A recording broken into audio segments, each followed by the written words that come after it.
Well, the international Madlanga Moot competition that has been launched here at the University of Fort Hare is expected, or rather is meant to upskill upcoming legal practitioners from the University of Fort Hare. This, as they were saying, that they're trying to strengthen the jurisprudence of young lawyers that are coming out of this institution.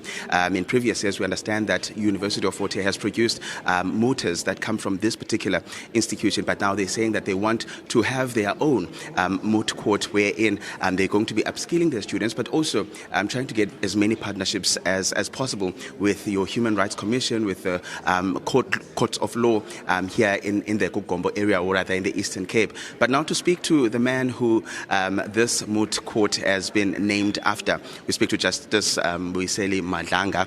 Tata, thank you very much for your time. This should certainly mean a lot to you that you're being recognized by this university for this particular moot court.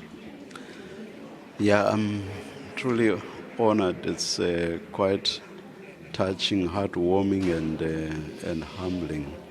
But I do not consider this to be about me. I consider it to be more about Fort Hare's mooters, the students who have excelled in competing not only locally but also internationally. And this speaks volumes when we look at where they come from.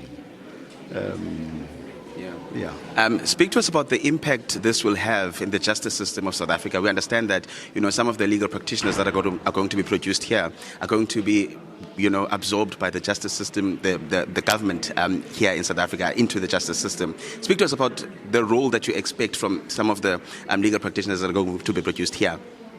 I would talk wider than just the government. Yes, it's true that some of those students who qualify or get legal qualifications do get absorbed by the government, but a substantial number of them go mainly to practice, private practice that is, but some also go to private institutions, become legal advisors within those institutions.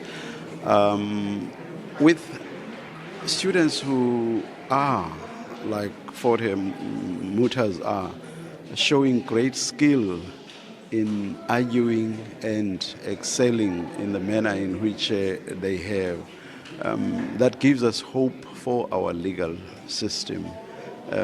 Because when they start arguing cases as well as they are doing, that shows us that these are the beginnings of honing their forensic skills, which they will use in practice. That is, those who will go to practice. And why I say this gives us hope in terms of what will happen to our legal system is because largely judicial officers, especially judges, are drawn from amongst the ranks of legal practitioners. So this gives us hope for the future of our legal system. And maybe when you're looking at the justice system in South Africa, the conduct maybe of some legal practitioners and some people in law enforcement maybe, how much of a need is it to have such courts or such platforms that mimic what is out there in the real world, especially to expose young people into those into such platforms? It's very important because it's training ground for them. And they actually argue very serious cases. The cases they are given and that are used in the competitions are serious cases. They are actually the sort of cases you easily find in a court situation. So it is very good training ground. Let me try my luck here. As a South African, what are your views on what has transpired out of the Madlanga Commission of Inquiry? Just as a South African, not necessarily giving comment as a presiding officer in that commission. I always refuse to respond to questions about the commission. I did only one media briefing, and that was just before the commission started with its hearings. So I deliberately choose to stay clear of that. When I decide to have a media briefing about matters relating to the commission, I will do so, but